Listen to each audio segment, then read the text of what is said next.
तो ये जो हाथरॉन परीक्षण किए, ये अमेरिका के शहर शिकागो के पास एक औद्योगिक उपनगरी थी हाथरॉन नाम की।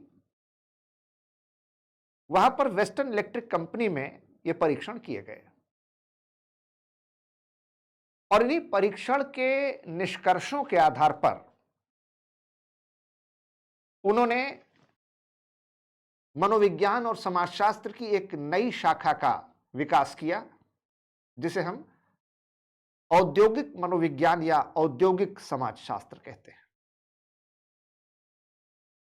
अब उसमें कई सारे टेस्ट थे।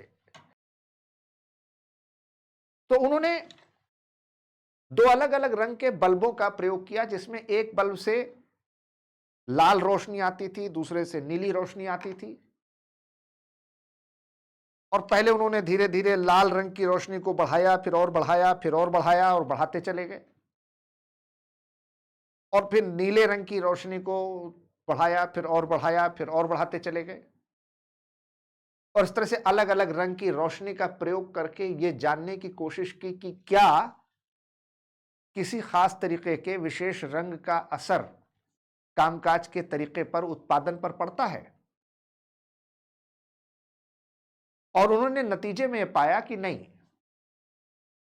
रोशनी का रंग नीला हो, लाल हो, कोई भी हो, उससे कामकाज के तौर तरीके पर कोई ज्यादा फर्क नहीं पड़ता, बल्कि फर्क इससे पड़ता है कि रोशनी होनी चाहिए और पर्याप्त होनी चाहिए, जिसमें चीजें स्पष्ट रूप से दिखाई दें, काम करने वाले को साफ साफ दिखे।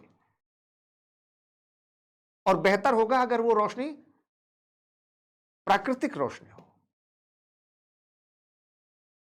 वैद आईसीएस लखनऊ 4 दशकों और 3,000 से ज्यादा सिविल सर्विसेज सिलेक्शंस का भरोसा।